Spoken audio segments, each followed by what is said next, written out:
บายดีพ่อแม่พี่น้องปองปายเบิดสุคนเนาะ FC ทางช่องบ่าวภูมิ Channel เนาะวันนี้บ่าวภูมิก็สิมาตามแนวทางให้พี่น้องคือเก่าเนาะสำหรับเราวพัฒนาเนาะพี่น้องเนาะงวดวันที่17เนาะครับเนาะงวดวันที่17พี่น้องนะมาเบิ่งตัวเด่นนำกันเลยพี่น้องเด่น4กับ5ให้เด่น4กับ5พี่น้องเด่น4กับ5เนาะครับเนาะบัดนี้มาเบิ่งผลมันออกนำกันเนาะครับเนาะเป็นตาเสียดายเนาะพี่น้องเนาะผลมันออกก็คือ543ทางล่าง05โอ้ยพี่น้องเอ้ยสำหรับตัวเด่นเนี่ยก็เข้าทั้งบนทั้งล่างเนาะตัวเด่นเนี่ยเนาะพี่น้องเนาะเด่นก็มาทั้ง2ตัวเลยพี่น้องแต่ว่า42เนาะบ่าวภูมิเจาะบ่เข้านี่สำหรับตัวเด่นนี่ก็เข้าทั้ง2ตัวเลยนะครับเนาะนี่สำหรับตัวเด่นนี่ก็เข้าทั้ง2ตัวเลยพี่น้องเสียดายเนาะพี่น้องเนาะ42 46 48แล้วก็49เนาะเสียดายพี่น้องเสียดายเนาะครับเนาะนี่สำหรับตัวเด่นนี่เข้าทั้ง2ตัวเลยพี่น้องบ่าวภูมิผิดพลาดเองพี่น้องเอ้ยที่จริงมัน สูตรมันเข้าอยู่แต่ว่าบ่าวภูมิมันบ่ได้จับแบบว่านี่นะพี่น้องเอ้ยที่จริงมันได้แค่4หางเนาะแต่ว่าบ่าวภูมิบัดบ่ได้จับให้เนาะก็เสียดายอยู่พี่น้องที่มาจับนี่เนาะเสียดายพี่น้องอะก็ไปตามกันต่อเนาะครับเนาะของงวดวันที่19เด้อพี่น้องเด้อบัดนี้สำหรับมื้อนี้ก็ถือว่าเข้าแต่เด่นเนาะครับเนาะก็ตามกันต่อเลยพี่น้องงวดวัน19กันยาเนาะพี่น้องเนาะตามกันต่อเลยตัวเลขก็มีเข้ามีหลุดเนาะครับเนาะ9กันยา68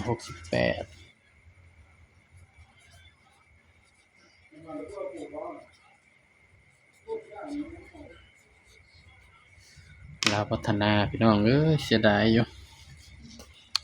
เข้าแต่เด่นเจาะบ่เข้า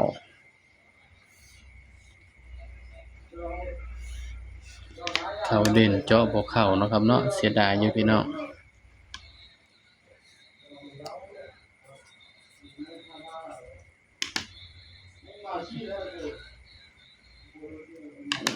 มาตามกันต่อเลยพี่น้อง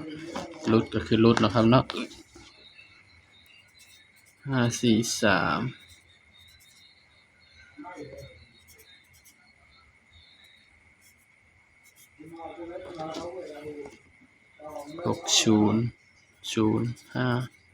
43 11 15 18 9กับ0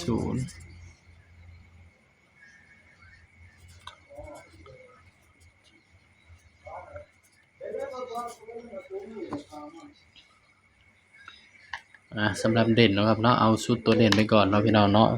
สำหรับชุดนี้ก็ชุดตัวเด่นเนาะครับเนาะสำหรับตัวเด่นเด้อพี่น้องเด้องวดวันที่19เนาะเด่น2กับ3นะครับเนาะนี่ให้เด่น2กับ3นะครับเด้อสำหรับงวดวันที่19เนาะพี่น้องเบาภูมิก็ให้เด่น2กับ3พี่น้องนี่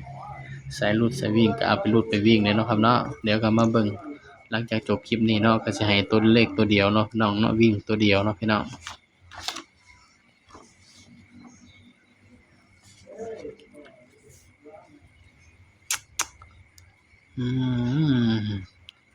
2668 482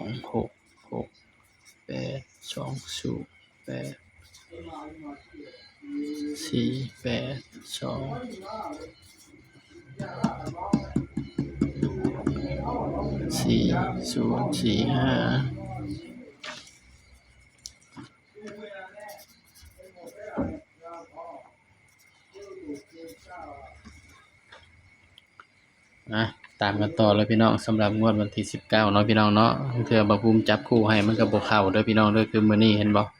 บ่าวภูมิเจาะให้บ่เข้าเนาะแต่ว่าสายรูดสายวิ่งก็ไปรูดไปวิ่งก็คงสิปังอยู่พี่น้องเนาะแต่ว่าเพื่อบ่าวภูมิจับคู่ให้มันบ่เข้า43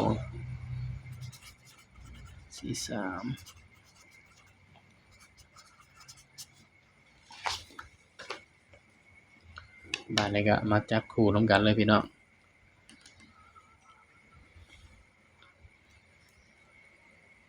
จับคู่แล้วนะพี่น้องเนาะ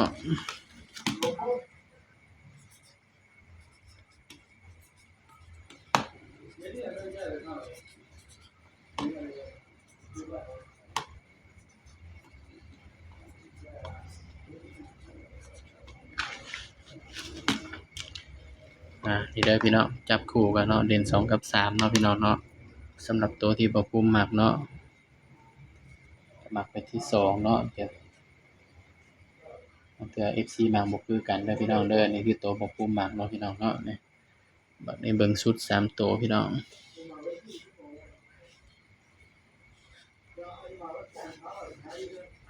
6 5 7ชุด3ตัวเนาะครับเนาะ6 5 7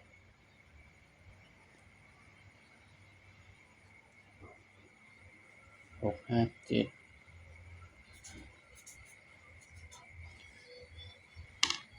นี่คือชุด3ตัวเนาะครับเนาะนี่ไปมักก็เอาไปเป็นแนวทางเด้อพี่น้องเด้อสำหรับแนวทางเนาะงวดวันที่19เนาะครับเนาะ